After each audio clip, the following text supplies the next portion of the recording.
सोचिए अगर आप सज धज कर नई दिल्ली एयरपोर्ट पर खड़े हैं इटली की सैर के लिए और आप अपने प्लेन की प्रतीक्षा कर रहे हैं।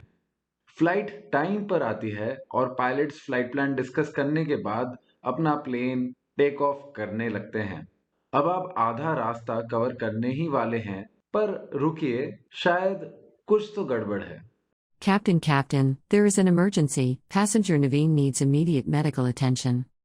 Captain, let's accelerate towards the destination aerodrome. No, we now have to return to New Delhi. But Captain, we are in the middle of the journey, we will reach the destination aerodrome at the same time. We haven't reached our critical point yet. What do you mean by critical point? नमस्कार सभी pilots और future pilots को। आप देख रहे हैं pilot preparation और आज हम बात करने जा रहे हैं क्रिटिकल पॉइंट के बारे में। क्रिटिकल पॉइंट, जिसको इक्वी पॉइंट टाइम या पॉइंट ऑफ इक्वल टाइम भी कहा जाता है, उसकी एक बहुत ही सिंपल डेफिनेशन है जो कि ये है कि इट इज अ पॉइंट।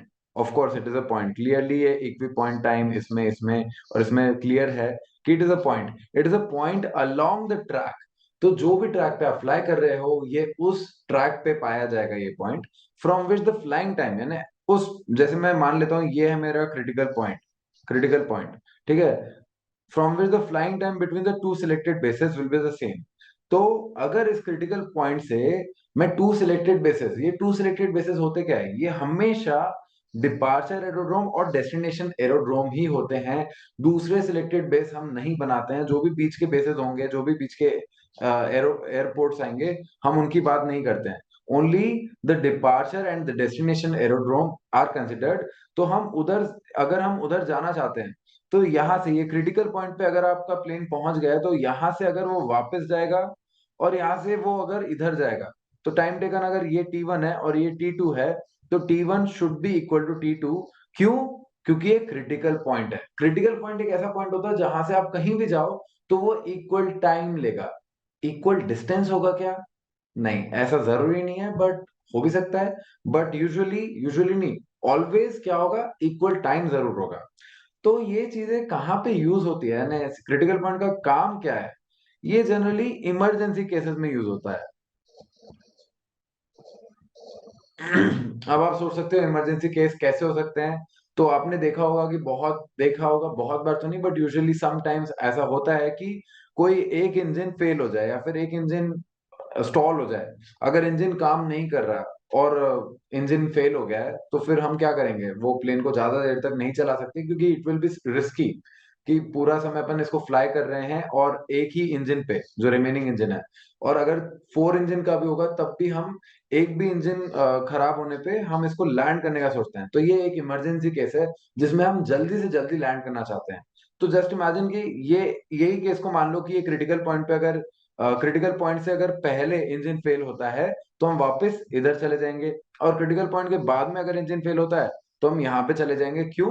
क्योंकि वो जगह ज्यादा पास होगी। क्रिटिकल पॉइंट पे दोनों जगह इक्वल टाइम पे होगी। दैट मीन्स कि अगर इससे पहले कोई इंजन फेल हो रहा है या कोई भी इमरजेंसी आ रही है, तो हमें डिपार्चर एरोड्रोम पे जाना चाहिए।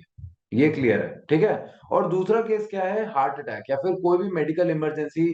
कोई भी इंसान को है कि भाई उसको तुरंत ही उतरना पड़ेगा, मेडिकल ट्रीटमेंट अभी के अभी चाहिए, तो हमें वो देना पड़ेगा। एंड फॉर दैट केस हमें जल्दी से जल्दी प्लेन को लैंड करना पड़ेगा, either at the departure aerodrome या डेस्टिनेशन एरोड्रोम।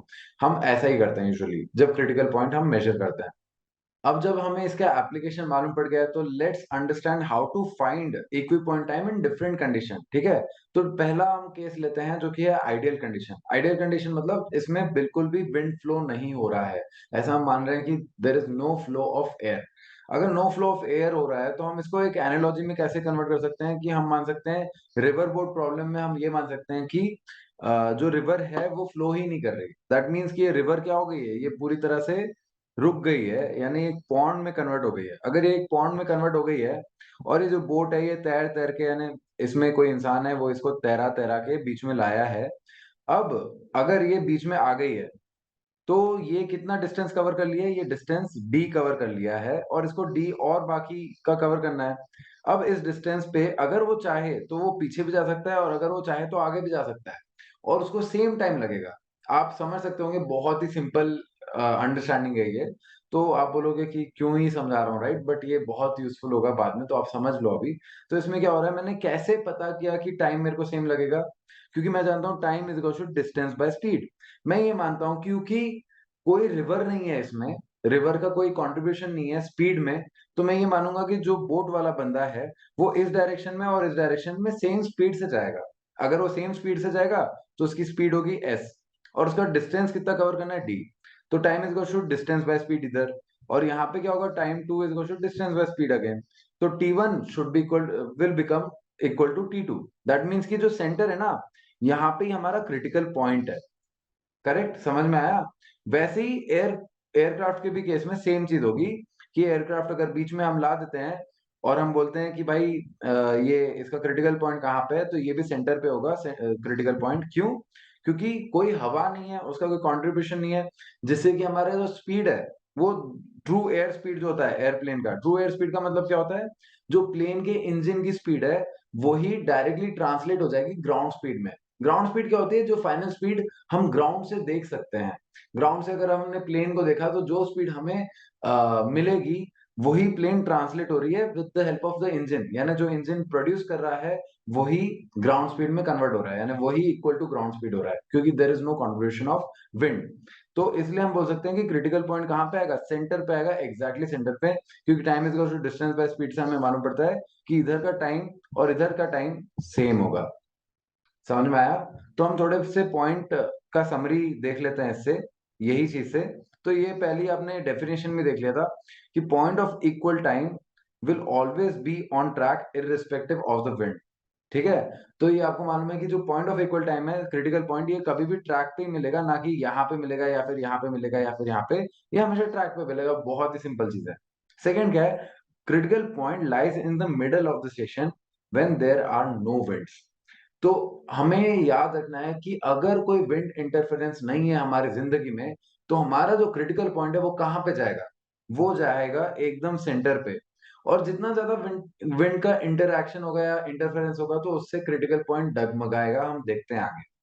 थर्ड क्या है कि critical point is independent of fuel in an aircraft. आपको मैंने ये पूरा ये क्या बोलते हैं स्टोरी बताया कि ये प्लेन जो है दिल्ली भी जा सकता है, रोम भी जा सकता है, अगर वो क्रिटिकल पॉइंट पे है तो। मैंने बोट के बारे में बताया, पर मैंने क्या बताया, ये बोला क्या कि ये जो बोट है, ये अगर मोटर से चल रही है, तो मैंने ये बताया क्या कि मोटर बीच में खराब भी हो सकती है। या फिर अगर मैं प्लेन की बात करूं, तो मैं ये कह रहा हूँ क्या कि प्लेन में कितना फ्यूल बचा है उस पे भी डिपेंड करता है।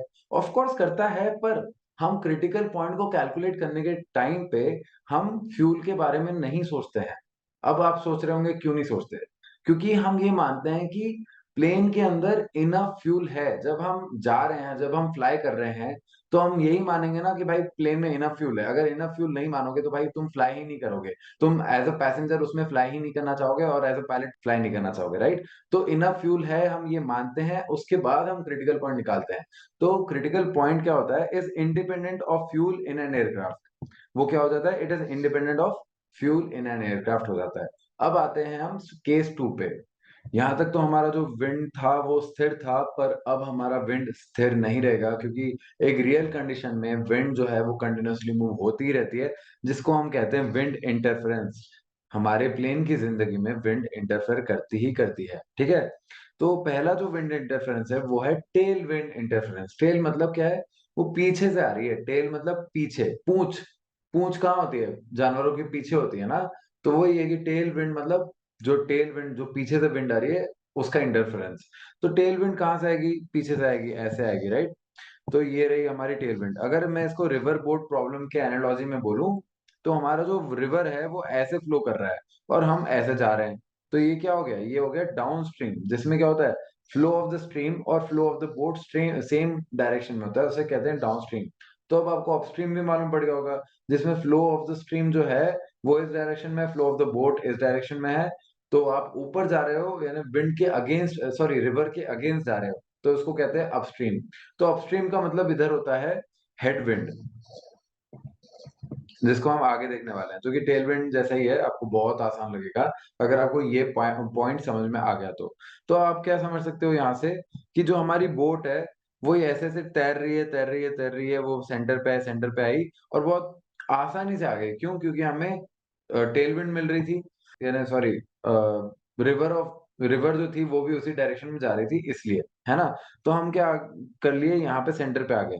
मैं हर बार सेंटर पे क्यों आता हूँ आपको मालूम ही है, क्योंकि यहाँ पे क्या हो जाता है, मेरा जो डिस्टेंस है ना डी, वो सेम हो जाता है। अगर मेरा डिस्टेंस सेम हो गया तो टाइम इज इक्वल टू क्या होता है, डिस्टेंस बाय स्पीड होता है। और डिस्टेंस क्योंकि कांस्टेंट है दोनों डायरेक्शन में, तो मैं क्या बोल सकता हूँ, मेरा जो टाइम कंपोनेंट है ना वो इनवर्सली प्रोपोर्शनल टू स्पीड हो जाता है। ठीक है, इसलिए मेरे लिए वो डिस्टेंस को सेम करना इंपॉर्टेंट हो जाता है, ताकि मैं आपको समझा पाऊँ। तो मैंने यहाँ पे डिस्टेंस मेरी सेम कर दी। अब मैं स्पीड देखता हूँ, अगर मेरे को ये बोट आगे नहीं ले जानी है और मैं अगर घर जाना चाहता हूँ, तो मैं क्या बोलूंगा, मैं वापस अपने घर जाना चाहता हूँ, जो जिसको कहता हूँ मैं होम।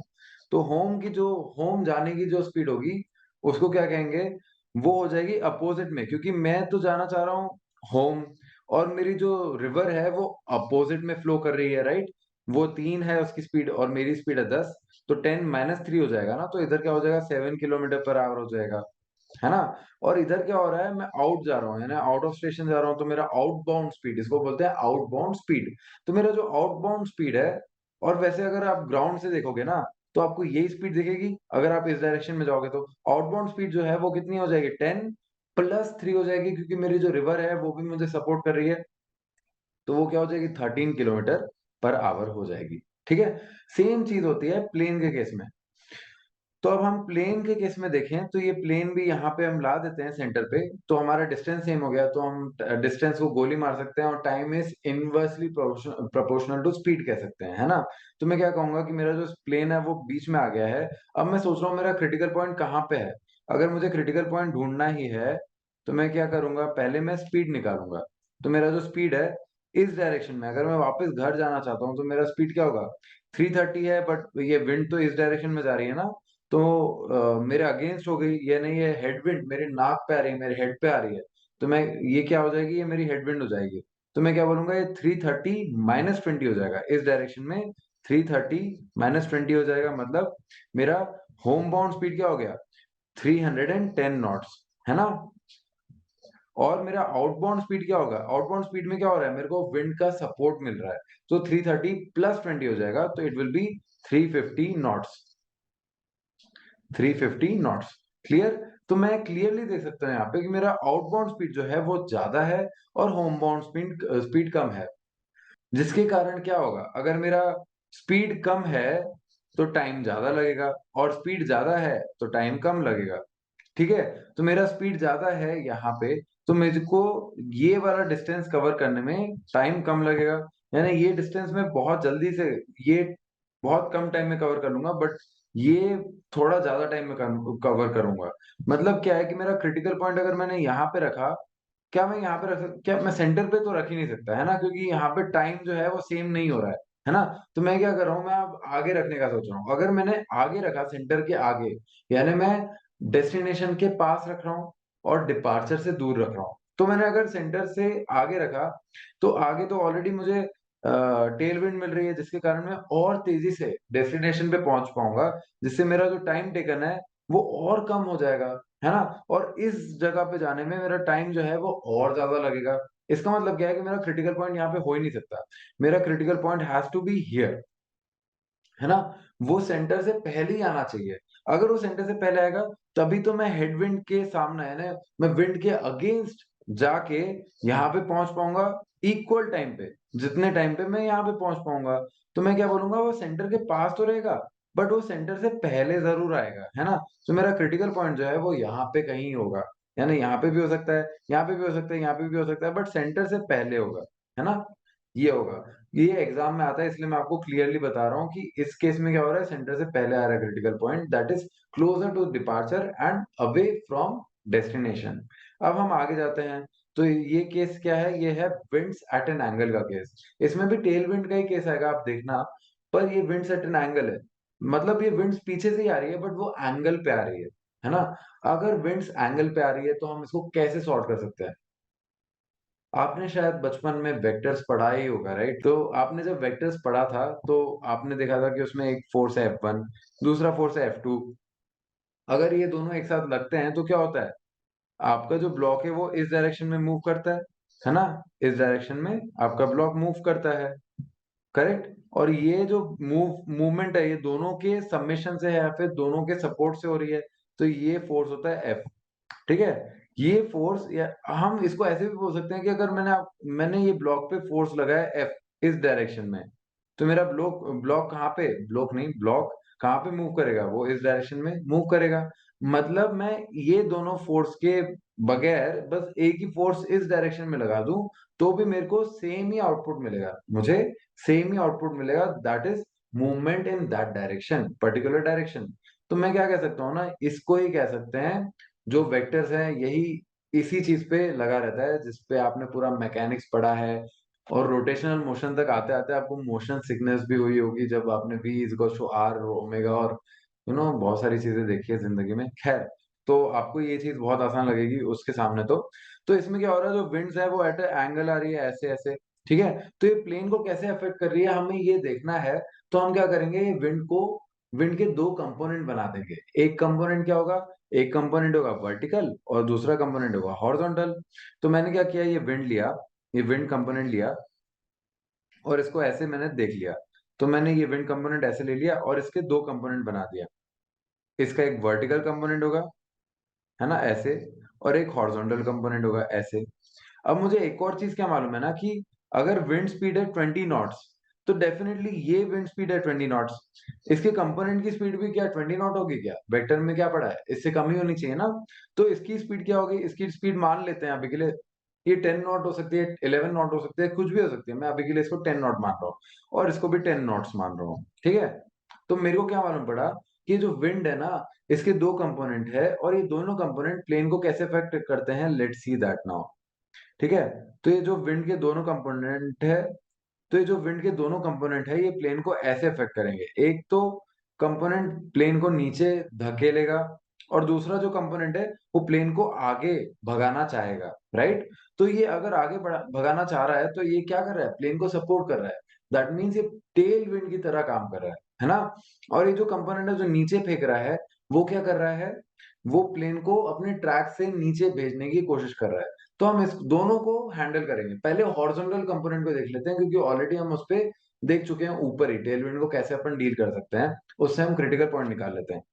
अगर मैं सेंटर पे लाता हूँ इसको वापस, तो मैं क्या कह सकता हूँ कि मैं अगर आउटबाउंड जाऊं, मैं आउट ऑफ स्टेशन जाऊं, तो मेरा जो स्पीड है वो क्या हो जाएगा, आउट ऑफ स्टेशन पे 330 प्लस 10 हो जाएगा, 20 नहीं प्लस 10, तो 340 हो जाएगा। और अगर मैं अंदर जाऊं यानी होम बाउंड, मैं अपने वापस घर जाऊं सेंटर से, तो मेरा स्पीड क्या हो जाएगा, 330 माइनस 10 हो जाएगा, क्योंकि देखो इस विंड के अपोजिट में जा रहा हूँ ना, तो मेरा 330 माइनस 10 हो जाएगा, दैट इज 320 नॉट्स, है ना।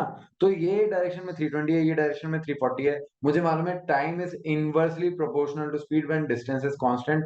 तो स्पीड कम तो टाइम ज्यादा, टाइम ज्यादा मतलब मेरा जो क्रिटिकल पॉइंट है वो इधर ही आएगा। हमेशा याद रखना, जहां पे भी स्पीड कम है ना, वहां पे क्रिटिकल पॉइंट आता है। आपने ऊपर भी देखा, अभी भी देख रहे हो। तो जैसे ही आपकी स्पीड कम हो रही है जो भी डायरेक्शन में, वहां पे क्रिटिकल पॉइंट आएगा। मतलब ये बिलो बिहाइंड द सेंटर आएगा, या फिर पहले सेंटर से पहले ही आ जाएगा। जैसे ये सेंटर है तो क्रिटिकल पॉइंट समवेयर हियर आएगा, ऐसा मैं कह सकता हूँ। तो इसका मतलब क्या हुआ मेरा, कि क्रिटिकल पॉइंट मेरा नियर टू द डिपार्चर है और अवे फ्रॉम द डेस्टिनेशन है। ये तो हो गया मेरा हॉरिजॉन्टल कंपोनेंट से जो अफेक्ट हुआ उसके बारे में। मतलब इस बार मेरा क्रिटिकल पॉइंट सेंटर पे नहीं आ पाया, that is very much clear. Again ऊपर भी नहीं आ पाया था, राइट, वही हो रहा है। फिर अगेन जो वर्टिकल कंपोनेंट है वो क्या कर रहा है, वर्टिकल कंपोनेंट जो है ना, वो प्लेन को नीचे गिराने की कोशिश कर रहा है। बट हम तो प्लेन को नीचे नहीं गिरा सकते। क्यों नहीं गिरा सकते, क्योंकि हमें तो आर पे पहुंचना है ना।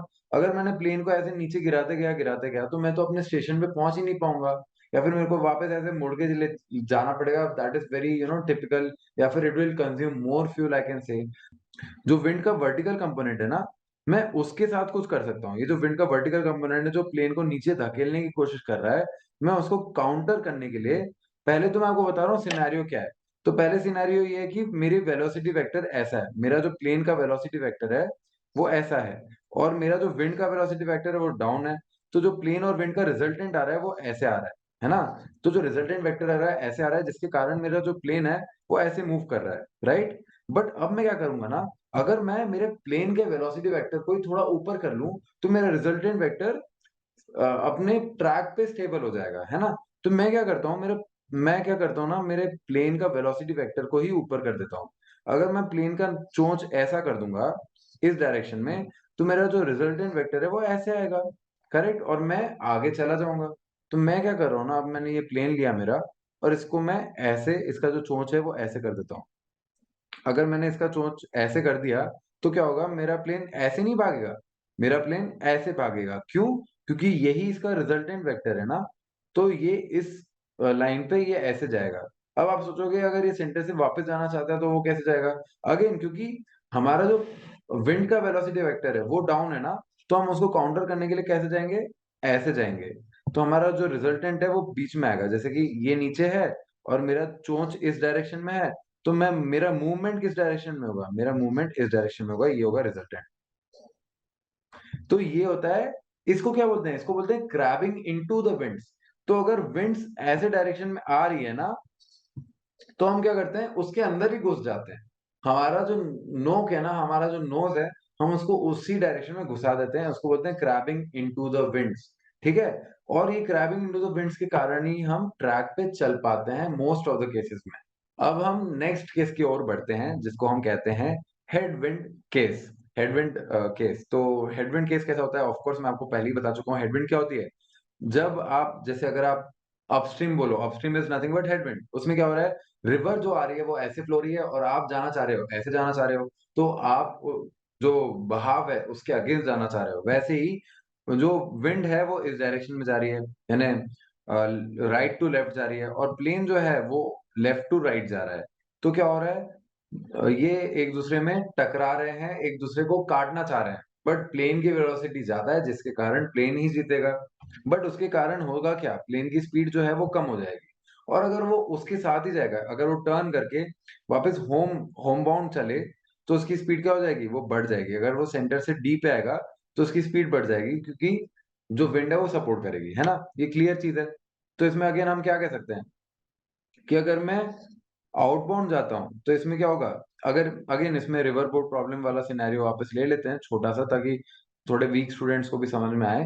तो मैं क्या बोल सकता हूँ, इधर आउटबाउंड जो कंडीशन है, आउटबाउंड में मेरा जो स्पीड होगा वो क्या होगा, 10 - 3 होगा, दैट इज 7। और होम बाउंड में होगा मेरा speed 10 + 3, that is 13। In this case क्या होगा, इसमें भी आउटबाउंड में मेरा स्पीड क्या होगा, आउटबाउंड में मेरा सब्ट्रैक्शन होगा, क्योंकि I am going against the wind, headwind है। तो 330 - 20, दैट इज 310 नॉट्स, है ना? और होम बाउंड में क्या मेरी स्पीड हो रही है, 330 + 20, दैट इज 350 नॉट। तो होम बाउंड में है 350 नॉट्स, है ना? तो अब आप क्लियरली देख सकते हो कि मेरी जो होम बाउंड स्पीड है वो ज्यादा है और आउटबाउंड स्पीड कम है। अगर मेरी आउटबाउंड स्पीड कम है, that means time is inversely proportional to speed. तो अगर स्पीड कम है तो टाइम ज्यादा लगेगा, टाइम ज्यादा इधर से इधर में लगेगा, मतलब मेरा जो क्रिटिकल पॉइंट है वो सेंटर से आगे होना चाहिए, ताकि मुझे यहाँ से यहाँ जाने में टाइम कम लगे, और यहाँ से यहाँ जाने में टाइम फिर उतना ही लगे, है ना? तो क्रिटिकल पॉइंट मेरा आगे होगा सेंटर से, that means it will be closer to the destination aerodrome. अगर हेडविंड है तो आपका जो क्रिटिकल पॉइंट है वो डेस्टिनेशन के पास होगा, और सेंटर से ऑफ कोर्स पास ही होगा। अगर ये विंड कंपोनेंट बढ़ता है ना, तो क्रिटिकल पॉइंट और पास होते जाएगा, यहाँ पे आते जाएगा। अगर हेडविंड, जस्ट इमेजिन, आपकी हेडविंड 330 है, तो क्या आप मूव कर पाओगे? आपकी हेडविंड अगर 330 है, तो आप मूव ही नहीं कर पाओगे ना आगे, आप उधर ही ऐसे लटके रहोगे, है ना? तो अगर आपकी हेडविंड 331 है, नहीं sorry, headwind three what we say, अगर आपकी हेडविंड 329 है और आपका जो स्पीड है वो 330 है, तो मैं क्या कह सकता हूँ, आप बहुत ही स्नेल वाली स्पीड से आगे बढ़ जाओगे।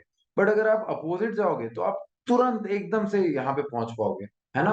तो इससे क्या समझ में आ रहा है कि आप इस डायरेक्शन में बहुत जल्दी पहुंच रहे हो और इस डायरेक्शन में बहुत लेट पहुंच रहे हो। इसका मतलब क्या हुआ कि आपका क्रिटिकल पॉइंट जो है ना, वो कहीं यहाँ पे होगा, है ना? क्योंकि यहाँ पे पहुंचना बहुत टफ है और यहाँ पे पहुंचना बहुत आसान है, क्योंकि आपको दुगनी स्पीड मिल रही है। तो आपने इससे क्या देखा कि अगर आपका जो कंपोनेंट है, विंड कंपोनेंट है, वो बढ़ता है, उससे आपका जो क्रिटिकल पॉइंट है वो डेविएशन सेंटर से ज्यादा हो जाता है ना? या फिर अगर मैं बोलूं, ये जो एयरक्राफ्ट स्पीड है इसको ही मैं अगर 1000 नॉट्स कर दूं, तो अगेन क्या होगा इससे कि ये वापस critical point towards the centre आएगा। इसको एक और बार बाद में देखते हैं। तो अभी के लिए आपने ये समझ लिया कि मेरा क्रिटिकल पॉइंट कहाँ पे, यहाँ पे आ रहा है। ठीक है, इतना आपने समझ लिया। तो आप बता सकते हो कि इफ हेडविंड या टेलविंड इंक्रीजेस, अगर हेडविंड या टेलविंड बढ़ती है तो critical point deviation from the centre will, अभी आ गया है तो मैं पहले सोच रहा था लेट आएगा, तो critical point deviation from the centre will increase ना। अभी मैंने बताया कि अगर ये हेडविंड या टेलविंड 330 नॉट्स तक पहुंच जाएगी तो आप तो आगे पहुंच ही नहीं पाओगे, बट पीछे बहुत ही इजीली पहुंच पाओगे। दैट मीन्स कि ये क्रिटिकल पॉइंट डेविएशन बहुत ज्यादा हो जाएगा, यहां तक आ जाएगा ना अगर ये हेडविंड बढ़ता है तो। वैसे ही अगर टेलविंड बढ़ जाएगा तो आपका क्रिटिकल पॉइंट यहाँ पे आ जाएगा। तो critical point deviation from centre हो ही किस लिए रहा है, क्योंकि आपकी विंड है। अगर आपके पास विंड ही ना रहे तो आपका तो क्रिटिकल पॉइंट सेंटर पे था। तो डेविएशन बढ़ते जाएगा अगर आपका हेडविंड या टेलविंड बढ़ते जा रहा है तो। अब हम दूसरा केस भी देख लेते हैं जो कि मैं बोलने वाला था कि if the TAS increases then critical point deviation from the centre will. अगर टैस इंक्रीज हो रहा है यानी आपकी जो ताकत है वो क्या है, प्लेन की ताकत क्या है, इंजन की जो ताकत होगी वही प्लेन की ताकत है, राइट। और इंजन की ताकत को ही बोलते हैं हम टैस, ट्रू एयर स्पीड। ठीक है, ट्रू एयर स्पीड होता है टैस। बट फिर आप सोच रहे होंगे कि यार ये जो एच और ओ है वो तो वेरी कर रहा है, क्योंकि ये जो दोनों है ये है ग्राउंड स्पीड। ये क्या है, ये दोनों है ग्राउंड स्पीड। हम किसकी बात कर रहे हैं, हम कर रहे हैं ट्रू एयर स्पीड की बात, जो कि है इंजन स्पीड। इंजन जो स्पीड प्रोड्यूस कर रहा है वो दोनों डायरेक्शन में सेम है, और वो ये है, ये 330 जो है वो इंजन स्पीड है। बट वो रिफ्लेक्ट कैसे होती है, वो ट्रांसलेट कैसे होती है, जब अपन ग्राउंड से देखेंगे यही प्लेन को, तो वो इस डायरेक्शन में कितने स्पीड से जा रहा है, आउटबाउंड कैसे जा रहा है वो 330, क्योंकि विंड ऐसे जा रही है ना। तो 330 -20, सो इट विल बी 310। और इस डायरेक्शन में जा रहा है वो 350 से, है ना। पहली बात तो ये कि मैं आपको टैस डिफाइन करना चाहता था कि ये टैस होता है। अब अगर ये बढ़ता है तो क्या होगा, जस्ट इमेजिन कि आप एक पतले इंसान हो और आप हवा में बहुत तेज यानी आंधी आ रही है और आप उसमें निकल गए, तो क्या होगा कि आपके चलने पे जो आंधी है उसका बहुत असर होगा। बट अगर आप बहुत ही बड़े हल को, अगर आप हल को जस्ट इमेजिन आप वो मार्वल्स के हल को, बहुत ही भारी इंसान हो, बहुत ही हट्टे कट्टे से इंसान हो, तो क्या है आपके पास ताकत ज्यादा है, आपके पास वेट ज्यादा है, तो आपको विंड का कोई ज्यादा असर नहीं होगा, आप बहुत तेजी से भी आगे बढ़ सकते हो। बट अगर आप हल्के पत्ते जैसे हो तो क्या होगा, पत्ते को क्या है विंड बहुत कैरी कैरी करके ले जाती है ना, जो कि पत्ते के ऊपर तो ग्रेविटी काम करती है, बट तब भी वो टेढ़ा टेढ़ा जाता है। पॉलिथीन देखिए हवा में उड़ते हुए, तो आपने देखा है कि ये जो चीजें हैं वो उड़ जाती है। वैसे ही अगर प्लेन की स्पीड कम है ना, तो वो कैरी अवे हो जाएगा, बहुत ज्यादा विंड का उस पर इंफ्लुएंस होगा। बट अगर प्लेन की स्पीड ही बहुत ज्यादा है तो उसमें ताकत बहुत ज्यादा है, उसको उसके जो डायरेक्शन को चेंज करना या फिर उसको डेविएट करना बहुत मुश्किल हो जाता है विंड के लिए। मतलब क्या होगा कि जो विंड का जो कंपोनेंट है ना वो हल्का हो जाएगा। तो मैं क्या कह रहा हूँ कि अगर मैं टैस ट्रू एयर स्पीड जैसे पहले था 100 नॉट्स था पहले स्पीड प्लेन का, और अब है 1000 नॉट्स, तो क्या क्या होगा, हेडविंड और टेलविंड के कारण स्पीड क्या हो जाएगी, आउटबाउंड और होमबाउंड वो हो जाएगी 50 और हो जाएगी 150। यहाँ पे क्या हो जाएगी, अगर जैसे मेरा अगर मेरा हेडविंड या टेल विंड 50 है, 50 नॉट्स है, तो मेरा 50 और 150 का वेरिएशन आएगा, है ना। और इधर क्या आ जाएगा 1000 -50 और 1000 +50, सो इट विल बी 950 और 1050। तो आप इसको टाइम इसको जो डिस्टेंस बाय स्पीड में जाके डिस्टेंस कुछ भी ले लो, कोई भी वैल्यू ले लो और स्पीड वैल्यू पुट करते जाओ, ये वाली ये वाली ये वाली ये वाली, तो आपको मालूम पड़ेगा कि इनमें टाइम वेरिएशन ज्यादा होता है, इनमें टाइम वेरिएशन कम होता है। तो इसका मतलब ये हुआ कि अगर इंजन की स्पीड ज्यादा है तो हमें विंड से ज्यादा अफेक्ट नहीं होगा, और अगर विंड से अफेक्ट नहीं होता, फिर विंड का नो विंड होता है, तो क्या कंडीशन होता है कि हमारा क्रिटिकल पॉइंट सेंटर पे होता है। और विंड से अगर ज्यादा अफेक्ट नहीं हो रहा तो हमारा सेंटर के पास ही होगा ना क्रिटिकल पॉइंट। और अगर अपना टास्क कम होते जाता है तो हमारा विंड का जो इंटरफेरेंस है वो ज्यादा फील होने लगता है, जिसके कारण हमारा जो क्रिटिकल पॉइंट है उसका डेविएशन बढ़ते जाता है। यही मेरे को बताना था। तो मैं क्या बोलूंगा कि if the task increases, if the task increases critical point deviation from the center will decrease। Deviation जो है सेंटर है उससे क्रिटिकल पॉइंट पहले इधर था तो वो इधर हो जाएगा, है ना, वो उसके पास आ जाएगा क्योंकि हमारा टैस बढ़ गया है। एनीवे तो इतना एक्सप्लेन करना था, कुछ ज्यादा ही लंबा हो गया ये वाला part, sorry for that. Now coming to winds at an angle. अगर विंड्स वापस एट एन एंगल आ रही है, दिस टाइम क्या हो रहा है, ये हेडविंड के साइड से आ रही है, हेडविंड एट एन एंगल आ रही है, ये समझ लो। अगर हेडविंड एट एन एंगल आ रही है तो हम क्या करते हैं, ये फोर्स है हमारा, इसको हम दो कंपोनेंट में डिवाइड करते हैं ना, हॉरिजॉन्टल और वर्टिकल में, वापस वही करेंगे विंड के साथ। तो ये जो हमारा विंड है वो ऐसे आ रहा है इस टाइम, ऐसे आ रहा है ना, और इसको मैंने कंपोनेंट में डिवाइड किया, जो कि ऐसे है, एक वर्टिकल कंपोनेंट और एक है हॉरिजॉन्टल कंपोनेंट, है ना।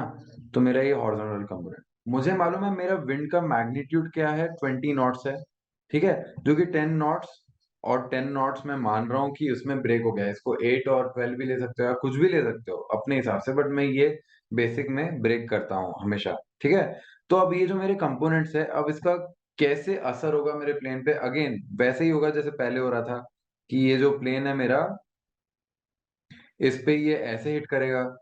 पहले क्या हो रहा था, वो वाले कंपोनेंट्स क्या कर रहे थे, वो टेल विंड बन रहे थे, इस टाइम ये वाले कंपोनेंट हेडविंड बन रहे हैं, क्योंकि हेडविंड का ही एंगुलर वर्जन है ये। और ये क्या हो रहा है, ये इसको नीचे धकेलने की कोशिश कर रहा है, वापस वही वाली हरकत पहले जैसी हो रही है। तो क्या होगा इससे, कि अगर मैंने प्लेन को बीच में लाया और मैं फिर आगे और पीछे जाके देखता हूँ मेरी स्पीड क्या होती है, स्पीड पे कैसा असर होता है, वापस वही चीज। तो मैं अगर आउटबाउंड जाता हूँ तो मेरा आउटबाउंड में हेडविंड जैसा एक्ट कर रहा है ये विंड जो है, तो वो 330 -10 करूंगा ना कि 20। तो 330 -10 के तो होता है 320 हो जाता है। और अगर मैं होम जा रहा हूँ, मैं वापस अगर घर जाऊं, तो मेरा स्पीड क्या हो जाएगा, 330 +10, क्योंकि मेरे को विंड का सपोर्ट मिल जाएगा, तो हो जाएगा 340 नॉट्स, है ना। तो ये बेसिकली मुझे बता रहा है कि मेरा जो होम बाउंड स्पीड है वो इस बार ज्यादा है और आउटबाउंड स्पीड कम है। आउटबाउंड स्पीड कम होने के कारण मैं आउटबाउंड जो डेस्टिनेशन है मेरा, वो सेंटर से मेरा दूर हो जाता है, यानी टाइम ज्यादा लग रहा है ऐसा मान लो। अगर टाइम ज्यादा लग रहा है तो मैं क्या करूंगा, उसके पास आ जाऊंगा, मतलब मेरा क्रिटिकल पॉइंट जो है वो सेंटर से आगे होगा। करेक्ट, यही वाली चीज पहले भी अपन ने सीखी थी। तो critical point is near to the destination and away from the departure aerodrome in this case. अब हम वही मशहूर केस पे आ जाते हैं जो आपने पहले देखा था, जो आपका रोम का केस है कि आपको रोम घूमने नहीं मिला। अब हम देखते हैं वो क्यों नहीं मिला। तो आपके जो पायलट थे वो तो इजीली ड्राइव कर पाए, यहाँ तक सेंटर तक आ पाए वो, बट उसके बाद एक इमरजेंसी हो गई और वो इमरजेंसी के कारण ही जो आगे की जर्नी थी उसको रोक के पीछे वापस जाना पड़ा। और उन्होंने एक चीज कही थी, अगर आपको याद हो तो, उन्होंने ये कहा था कि हम अभी तक क्रिटिकल पॉइंट पहुंचे नहीं है। मतलब हम सेंटर आ गए पर क्रिटिकल पॉइंट नहीं पहुंचे का मतलब ये था कि critical point has to be ahead of the centre. मतलब इसमें ही भलाई है कि आप नई दिल्ली वापस चले जाओ, क्योंकि वही स्टेशन है, वही पास है compare to Rome. So that is the reason we didn't go to Rome at that time. तो ये आपको समझ में आ गया होगा। मतलब कौन सी तरह की विंड थी जिससे क्रिटिकल पॉइंट आगे हो जाता है, टेल विंड थी कि हेड विंड थी? देखो यार, वापस देखो, अगर आपको याद नहीं है तो आप ऊपर देख सकते हो, अभी मैंने बताया है। बट फॉर योर अंडरस्टैंडिंग, वो क्या थी, वो हेडविंड थी। हेडविंड थी, इसके कारण ही हमने उसको टेलविंड जैसा उसको फायदा लेने के लिए हमने प्लेन को उल्टा किया, और अब ये टेलविंड में कन्वर्ट हो गया है। अब हम हमारे आखिरी केस पर जाते हैं, जिसको कहते हैं हम बीम विंड्स। बीम विंड्स होती क्या है? बीम विंड्स वो विंड्स हैं जो कि परपेंडिकुलरली प्लेन पर आती है, जो प्लेन को परपेंडिकुलरली हिट करे, और प्लेन ऐसे जा रहा है तो उसको परपेंडिकुलरली कंटिन्यूअसली हिट कर रही है, थप्पड़ मार रही है, तो उसको बोलते हैं बीम विंड्स। तो बीम विंड्स करती क्या है, यानी beam wind should not be affecting anything ना, क्योंकि वो तो ना ही हेडविंड है ना ही टेल विंड है। और हमें तो हेडविंड और टेलविंड ही तो मारती है, और हमारे हेडविंड और टेलविंड के कारण ही तो स्पीड का वेरिएशन होता है, जिसके कारण क्रिटिकल पॉइंट का वेरिएशन होता है। तो आप कुछ हद तक सही हो कि ये ज्यादा अफेक्ट नहीं करती होगी, बट देखते हैं क्या अफेक्ट होता है इसका। तो क्योंकि ये बीम विंड है, जिसके कारण प्लेन कंटिन्यूअसली नीचे धकेला जा रहा है ना, तो वो कंटिन्यूअसली क्या हो रहा है, ऐसे जाने की यानी ऐसे जाने की कोशिश करेगा, बट वो ऐसे नहीं जा पाएगा, वो ऐसे जाएगा, है ना। अगर वो ऐसे जाएगा तो हमें उसको ठीक करना पड़ेगा। मैंने करेक्शन करने के लिए क्या किया, उसको क्रैब इनटू द विंड्स कर दिया ऐसे। अब अगर मैंने क्रैब इनटू द विंड्स कर दिया, तो यहां से वो सेंटर तक कैसे जाएगा, वो ऐसे जाएगा। सेंटर से वो आगे जाएगा तो कैसे जाएगा, ऐसे जाएगा, है ना। ऐसे ऐसे करके जाएगा, ऐसे ऐसे करके, है ना। बट अगर वो सेंटर से डी पे आना चाहेगा तो वो कैसे जाएगा, सेंटर से डी पे ऐसे जाएगा, है ना। तो इसको मैं वापस बाद में यूज करूंगा, अभी के लिए इसको यूज करता हूँ। तो इसको मैंने यहाँ पे लाया। तो अब हम देखते हैं कि ये जो विंड है ना, ये मुझे कैसे अफेक्ट कर रही है, या फिर मेरे जो प्लेन है उसके क्रिटिकल पॉइंट को वो कैसे अफेक्ट कर रही है, ये बीम विंड जो है। तो ये जो बीम विंड है वो नीचे जा रही है ना, नीचे जा रही है वर्टिकली डाउनवर्ड्स। अगर मैं इसका प्लेन के साथ कंपोनेंट ले लूं, ऐसा फ्री बॉडी ले लूं उसका कि ऐसा और ऐसा, तो ऐसा ऐसा कंपोनेंट बन जाएगा, एक हॉरिजॉन्टल और एक वर्टिकल ऐसे, है ना। तो एक कंपोनेंट तो इस प्लेन के अलोंग हो गया और एक हो गया प्लेन के परपेंडिकुलर। अभी जो प्लेन के परपेंडिकुलर है ये सॉर्ट आउट हो जाएगा कैसे, क्योंकि प्लेन ऐसे जा रहा है ना और ये प्लेन के परपेंडिकुलर जा रहा है ऐसे, ठीक है। अगर ये प्लेन के परपेंडिकुलर जा रहा है तो इसका जो रिजल्टेंट आता है वो रिजल्टेंट कुछ ऐसा आता है, जिसके कारण प्लेन आगे मूव कर रहा है। तो मैं क्या कह रहा हूँ ना कि ये जो कंपोनेंट है प्लेन का वो सॉर्ट आउट कर रहा है ये इशू को, ये जो इशू आ रहा है ना, ये कंपोनेंट को तो मैंने हटा दिया, ये कंपोनेंट को हटा दिया और इसके दो कंपोनेंट बना दिए। जैसे अगर ये 20 नॉट्स था तो मैंने 10 और 10 का बना दिया। तो ये जो 10 नॉट है ये मैंने मैनेज कर दिया by making the plane crab into the wind. तो मैं इसको हटा रहा हूं अभी के लिए, क्योंकि ये तो सॉर्ट आउट हो गया है ना, ये आगे मूव कर रहा है उसके कारण। अब दूसरा जो कंपोनेंट है वो है ये वाला जो 10 है ना, वो प्लेन की स्पीड को क्या कर रहा है, वो प्लेन की स्पीड को घटा रहा है। प्लेन आपका जाना चाह रहा था 330 नॉट से, बट 10 नॉट्स वो पीछे जा रहा है, यानी पीछे धकेल रहा है। क्यों? विंड्स धकेल रही है ना पीछे 10 नॉट से। तो मैं क्या बोलूंगा कि मेरा जो रिजल्टेंट स्पीड हुआ वो कितना हुआ, 320 नॉट्स हुआ, है ना। अब आप सोच रहे होंगे कि सर ये 320 नॉट से आउटबाउंड जाएगा, 320 आउटबाउंड 320 है ना, आउटबाउंड 320। बट होम बाउंड का क्या? तो होम बाउंड भी देख लेते हैं अपन। होम बाउंड के लिए इसलिए मैंने ऑलरेडी प्लेन बना के रखा है ताकि आपको दिखा पाऊं। तो होम बाउंड का क्या होता है कि यहाँ पे सेम चीज हो रही है ना, कि वर्टिकल बन रहा है, वर्टिकल कंपोनेंट का एक कंपोनेंट ऐसे होगा और एक कंपोनेंट ऐसे होगा, सेम चीज हो रही है। तो 10 नॉट्स यहाँ पे भी होगा और जो स्पीड ऑफ द प्लेन है वो टैस जो है टू एयर स्पीड जो प्लेन की है वो कैसी है, ऐसी है 313 नॉट्स। तो 10 और 330 माइनस 10 क्या हुआ, वापस 320 हुआ।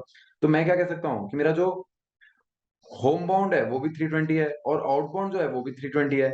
मतलब क्या हुआ कि मेरा जो क्रिटिकल पॉइंट है वो सेंटर में ही आएगा, समझ गए। तो इसका मतलब क्या हुआ कि अगर बीम विंड है ना तो मेरा क्रिटिकल पॉइंट कहाँ पे आता है, वो सेंटर में ही आता है। इसका मतलब ये है कि beam wind effect on the distance to CP has no effect. तो मेरा जो सीपी है वो सेंटर पे ही आएगा, इसका कोई इफेक्ट नहीं है, बीम विंड का कोई इफेक्ट नहीं है, ठीक है। अब दूसरा क्या है कि beam wind effect on the time to CP. तो जो टाइम टू सीपी है वो इंक्रीज हो जाता है ना, क्योंकि पहले आप किस किस स्पीड से आ रहे थे, पहले आप 330 नॉट से आ रहे थे, पहले आप 330 नॉट से आ रहे थे। अब आपका जो स्पीड हो गया है आने का स्पीड वो क्या हो गया, 320 नॉट्स हो गया ना बीम विंड विंड के कारण। तो आपका स्पीड कम हो गया, स्पीड कम हो गया तो आपको टाइम ज्यादा लग रहा है। तो इसका मतलब क्या हुआ कि आपको टाइम ज्यादा लग रहा है बिकॉज ऑफ बीम विंड्स। तो बीम विंड्स आपके टाइम को अफेक्ट करती है पर आपके डिस्टेंस टू क्रिटिकल पॉइंट को नहीं अफेक्ट करती। अब तक हमने अप्रोक्सीमेटली क्रिटिकल पॉइंट को कैसे निकाला जाता है ये तो देख लिया, पर आपको मालूम है हम क्रिटिकल पॉइंट का एग्जैक्ट वैल्यू भी निकाल सकते हैं फ्रॉम द स्टार्टिंग पॉइंट। उसको बोलते हैं डिस्टेंस टू क्रिटिकल पॉइंट और time taken to reach to critical point. ये दोनों पॉइंट्स हम निकाल सकते हैं with the help of a formula. तो वो फॉर्मूला को मैं आपको डिराइव करके दिखाता हूँ। तो हमारे पास दो स्टेशन रहते हैं, एक रहता है स्टार्ट पॉइंट और एक रहता है एंड पॉइंट, राइट। तो ये जो स्टार्ट पॉइंट है इसको हम ए बोलते हैं और ये जो एंड पॉइंट है इसको बी बोलते हैं। और ये ए और बी से डिस्टेंस के बीच में क्रिटिकल पॉइंट भी आएगा, तो ये रहा मेरा क्रिटिकल पॉइंट, ठीक है। और ये जो क्रिटिकल पॉइंट है ये ए से कितना दूर है, तो डिस्टेंस टू क्रिटिकल पॉइंट जो है हमारा, इसको मैं मान रहा हूं एक्स। और जो टोटल डिस्टेंस है उसको मैं मान लेता हूँ D, for my better understanding, है ना। तो इसको मैंने डी मान लिया है, इसको ऐसे लिख देता हूँ, ठीक है। तो मैं ये मान सकता हूँ कि जब मैंने मेरा प्लेन स्टार्ट किया तो वो ए से स्टार्ट हुआ और जब मैं जा रहा था तब मेरी एक स्पीड होगी ना, तो वो जो स्पीड थी वो ग्राउंड स्पीड है, क्योंकि ऑफ कोर्स वो ग्राउंड स्पीड से चल रहा है। चार इंजन, चारों इंजन पूरे वर्क कर रहे हैं, या फिर अगर दो इंजन एयरक्राफ्ट है तो वो दोनों इंजन वर्क कर रहे हैं। और इमेजिन करो कि वो क्रिटिकल पॉइंट पे आते आते वो ब्रेक हो गया, इंजन एक फेल हो गया। अगर एक इंजन फेल हो गया तो मेरा जो स्पीड है आगे के स्पीड में अंतर आएगा ना। तो आगे मेरा ग्राउंड स्पीड नहीं रहेगा, ये जो ग्राउंड स्पीड यहाँ पे था वो नहीं रहेगा, वो रिड्यूस हो जाएगा। तो मैं उसको आउटबाउंड स्पीड कह देता हूँ। और जस्ट इन केस अगर कोई मेडिकल इमरजेंसी भी रही तो भी इसको आउटबाउंड स्पीड, उस केस में क्या होगा, outbound speed is equal to ground speed हो जाएगा, अगर मेडिकल इमरजेंसी के कारण हम क्रिटिकल पॉइंट का यूज कर रहे हैं। बट अगर इंजन फेलियर के कारण यूज कर रहे हैं तो हमारा इंजन जो है वो जो जो हमारा एयरक्राफ्ट है उसका ओवरऑल स्पीड रिड्यूस हो जाएगा, जिसके कारण हमारा जो आउटबाउंड स्पीड है वो थोड़ा कम हो जाएगा और हमारा जो होम बाउंड स्पीड है वो भी थोड़ा कम हो जाएगा। तो जो भी रहेगा वो, तो हमें क्या मालूम है कि हमें एक्स निकालना है, that is distance to critical point, जिसको हम ये भी बोल सकते हैं डीसीपी, ये क्या है, डीसीपी है, डिस्टेंस टू क्रिटिकल पॉइंट। और time taken to critical point क्या होता है, टीसीपी होता है, उसको भी हम निकालेंगे। तो ये इनके फॉर्मूले हैं। तो मैं क्या कह सकता हूँ ना कि अगर मैं होम बाउंड जा रहा हूँ, अगर मैं घर जा रहा हूँ, तो मुझे कुछ टाइम लगेगा, उसको मैं बोल दूंगा T1। और अगर मैं बाहर जा रहा हूँ क्रिटिकल पॉइंट से, तो उसको भी कुछ टाइम लगेगा, उसको मैं बोल सकता हूँ T2। तो मैं T1 क्या बोल सकता हूँ, time is equal to speed is equal to distance by time होता है, तो time is equal to distance by speed होगा। डिस्टेंस क्या है मेरा, x है। और डिस्टेंस बाय स्पीड क्या है, स्पीड मेरा है होम बाउंड, होम बाउंड है तो h हो गया। और टाइम टू क्या हो गया, टाइम टू है मेरा distance by speed, so d minus x by O. मुझे क्या मालूम है, क्योंकि मैं क्रिटिकल पॉइंट से ये मेजर कर रहा हूं, तो मेरा t1 has to be equal to t2। That means x by h is equal to d minus x by o। क्योंकि t1 और t2 बराबर है, तो ये भी बराबर होंगे। तो इससे मेरा x का वैल्यू क्या होगा, तो इससे मेरा x का वैल्यू क्या आएगा, वो आएगा xo is equal to D H minus x H. तो इससे आ जाएगा x is equal to D C P, क्योंकि x क्या है हमारा, क्योंकि x क्या है हमारा, distance to critical point, that is nothing but D H by O plus H. ठीक है, ये हमारा डिस्टेंस टू क्रिटिकल पॉइंट हो गया।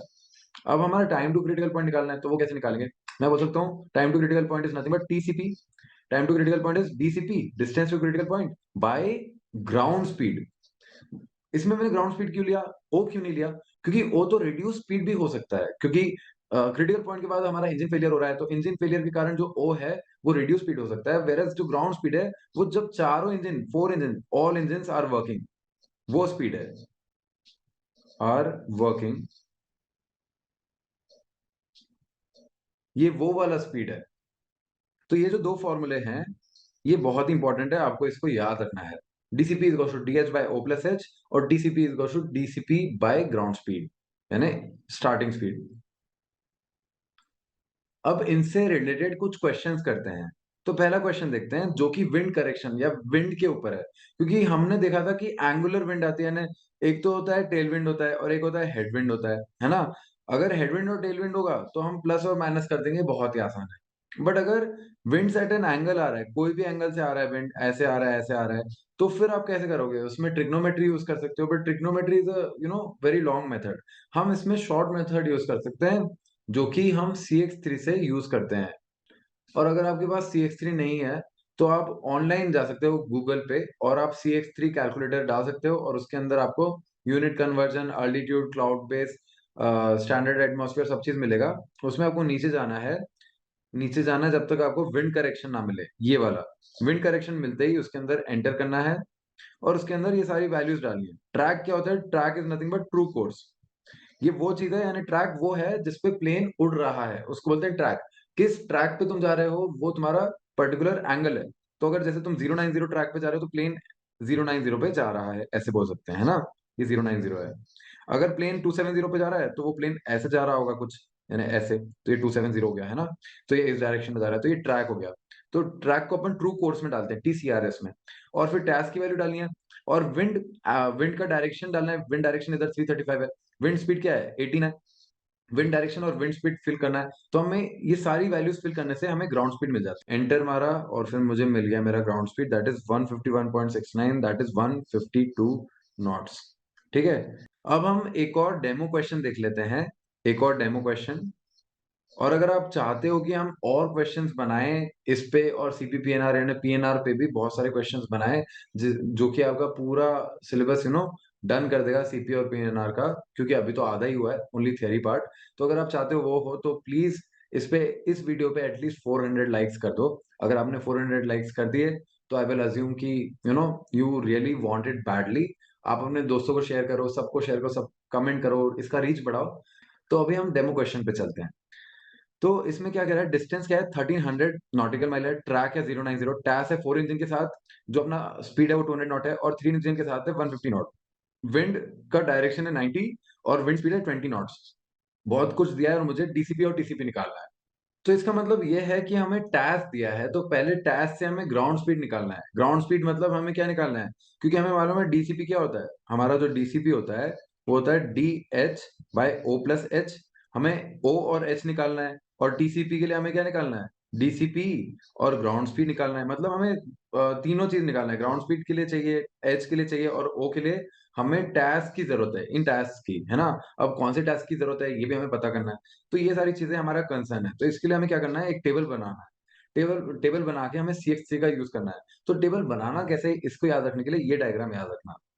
ये क्या है, एक सुअर है, ठीक है। सुअर को इंग्लिश में पिग बोलते हैं वैसे तो, बट पिग के अलावा भी इसका एक और नाम है जो कि मेरे को श्योर नहीं है कि दोनों का सेम ब्रीड है कि डिफरेंट ब्रीड को बोलते हैं, आप कमेंट में बता सकते हो। तो ये पिग है और इसको एक और नाम दिया जाता है जिसको बोलते हैं हम हॉग, HOG, हॉग। और ये अगर आपने क्लैश क्लैश ऑफ क्लैंस या क्लैश रॉयल खेला होगा बचपन में, मैंने बचपन में खेला था मेरे कॉलेज टाइम पे, तो उस समय ये इसको लाइक बोलते थे हॉग राइडर, ठीक है। तो ये हॉग राइडर है, यानी सुअर के ऊपर राइड करते जा रहा है, तो इसलिए हॉग राइडर। तो मैंने ऐसे करके याद, एच क्या है, पहले मैं एक डायग्राम बना देता हूँ पहले आपको समझाने के लिए। तो मैं क्या करूंगा, पहले ये डायग्राम बना दिया, ए और बी डाल दिया, यहाँ पे ये सीपी डाल दिया, और मैंने बोल दिया कि ये टोटल डिस्टेंस कितना है, 1300 है नॉटिकल माइल, ठीक है। और ट्रैक मेरा क्या है, 090 है। ट्रैक मतलब इस डायरेक्शन में मेरा 090 ट्रैक है। और अपोजिट डायरेक्शन में मेरा मेरा ट्रैक क्या होगा, अपोजिट डायरेक्शन में उसका अपोजिट हो जाएगा ना, इट विल बी 270, क्योंकि अगर मेरा इस डायरेक्शन में 090 है तो अपोजिट डायरेक्शन में 270 होगा। 90 प्लस 180 है ना उसका अपोजिट। फिर उसके अलावा क्या कह रहा है कि स्टार्टिंग में तो उसके चारों इंजन काम कर रहे थे, तो जीएस जो होगा उसमें हम कौन सा स्पीड लेंगे, 200 नॉट लेंगे। बट जैसे ही आप सीपी पे पहुंचे तो उसके बाद आपका स्पीड कौन सा लेंगे आप, आउटबाउंड और होमबाउंड के लिए, सॉरी होमबाउंड और आउटबाउंड के लिए, होमबाउंड के लिए हम लेंगे जो टैस लेंगे ना, वो टैस होगा 150 नॉट वाला। और आउटबाउंड के लिए भी टैस होगा, वो 150 नॉट वाला होगा। तो बट वो 150 होगा क्या, इट डिपेंड्स ऑन कि विंड का डायरेक्शन और उसका इम्पैक्ट कितना पड़ रहा है हमारी स्पीड पे। तो कुछ ज्यादा ही थियरी हो गई ना, इसको अभी हम सॉर्ट करते हैं। तो मैं क्या लिखूंगा, HOG लिखूंगा, जैसे मैंने आपको बताया था हॉग, HOG, ठीक है, हॉग लिखा। हॉग क्या है, H is nothing but home bound, home bound मतलब सीपी से ए जा रहा हूं, है ना। आउटबाउंड क्या हुआ, O क्या हुआ, सीपी से बी हुआ। और G क्या हुआ, वो हुआ ए से सीपी। ए से मैं कहा जा रहा हूँ, सीपी तक जा रहा हूँ उसके लिए। उसके बाद आप क्या लिखोगे, उसके बाद आप ट्रैक लिख सकते हो, TRC या फिर TRK वॉट एवर, है ना। तो इसके बाद मैंने TRK लिख दिया। इसके ऐसे बॉक्स बनाते जाओ, ऐसे करते जाओ, है ना। तो TRK बना दिया। और ट्रैक क्या है मेरा, 090 है। अगर मैं H जा रहा हूँ, अगर मैं होम जा रहा हूँ ना, तो होम में तो 270 है, तो इट इज 270। बट अगर मैं सीपी से बी जा रहा हूँ, ये सीपी है ना, सीपी से मैं बी जा रहा हूँ, तो वो क्या हुआ, 090 हुआ इस डायरेक्शन में। तो ऑलरेडी गिवन है कि तुम्हारा जो ट्रैक है, डेडिकेटेड ट्रैक, वो तो 090 है, ये भी 090 है। फिर मेरा टैस जो है वो देख लेते हैं, TAS। तो टैस मेरा क्या है, वो है 4 इंजन के साथ तो 200 नॉट है। बट मेरा तो एच, जब मैं एच होम बाउंड जा रहा हूँ इस डायरेक्शन में, तो एच क्यों जा रहा हूँ, क्योंकि मेरा इंजन फेल हुआ है। दैट मीन्स इंजन फेल होने पे मैं कौन सा स्पीड यूज करूंगा, 150 नॉट्स। और ओ पे भी 150 नॉट्स यूज करूंगा, क्योंकि वो भी इंजन फेलियर के बाद का ही कंडीशन है। और जी जो है वो स्टार्टिंग वाला कंडीशन है ना, जब तुम ए से सीपी पे जा रहे हो, क्रिटिकल पॉइंट तक जाते जाते तो तुम्हारा इंजन ब्रेक नहीं हुआ है ना, तो इसलिए हम बोलेंगे इधर 200 नॉट्स आ जाएगा। तो मेरे पास ट्रैक आ गया, टैस आ गया, और W/V that is nothing but wind direction and wind speed. अब ये तो कांस्टेंट होगी, इसमें कुछ वेरिएशन नहीं होगा बिकॉज ऑफ अवर प्लेन, क्योंकि ये तो नेचुरल है ना, ये प्लेन से नहीं चलती है। तो ये 90 और 20 होगा, ये 90 और 20 होगा, और ये 90 और 20 होगा। 90 हो गया डायरेक्शन, और 20 होगा नॉट, दैट इज स्पीड, जो कि इधर के बना है। इसके इससे मुझे मिलेगा क्या, इससे मुझे मिल जाएगा ground speed. Ground speed 1, ground speed 2, ground speed 3, that is, अब मैं इसमें वैल्यूज पुट करूंगा वापस। कहाँ जाऊंगा मैं, वापस इसमें जाऊंगा, विंड करेक्शन में जाऊंगा और पुट वैल्यू करूंगा। तो विंड करेक्शन में गया मैं, और उसमें मैंने ट्रैक की वैल्यू डाली 270, ट्रैक की वैल्यू 270 डाली। फिर उसके बाद मैंने टैस डाला 150, 150 डाल दिया भाई साहब। फिर उसके बाद मैंने विंड स्पीड डाला 20, और क्या बोलते हैं, विंड डायरेक्शन है 90। तो ये सारी चीज डाली, और मेरा वैल्यू जो आया वो आया 170 नॉट्स। तो मेरा जो आंसर आ रहा है इसमें 170 नॉट्स आ रहा है, ठीक है।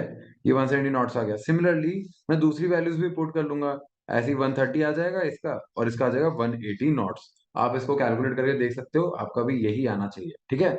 तो अब आपका ये सारी वैल्यूज आ गई ना, तो आपको क्वेश्चन देखने की भी जरूरत नहीं, डायरेक्टली आप डाल दोगे DCP इसको टू DH/O+H। तो D क्या है यहाँ पे, 1300 है, और H क्या है हमारा 170 है, और O+H क्या है, O है 130, और H है 170।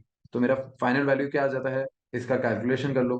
कैलकुलेशन करके मिलेगा इसका वैल्यू 736 नॉटिकल माइल, ठीक है। ये आपका आ गया डिस्टेंस टू क्रिटिकल पॉइंट, मतलब यहां से यहां जाने में आपको कितना समय, कितना डिस्टेंस है, यहां से यहां है 736 नॉटिकल माइल। टोटल डिस्टेंस कितना है, वो है 1300 नॉटिकल माइल, है ना। अब TCP क्या है, TCP है DCP, DCP है वो, by distance by speed, so speed है डीसीपी बाय स्पीड, स्पीड कौन सी, ground speed A to CP वाली, तो वो हो गई 180 है ना। तो डीसीपी है 736 by 180, so it turns out to be, करते हैं तो उसमें आवर्स में निकालना है, अगर नहीं मालूम तो पूछ लेना। तो इसमें आ जाएगा आंसर, दैट इज 4 आवर और 5 मिनट लगेगा आपको, और 33 सेकेंड लगेगा आपको सीपी पे पहुंचने में।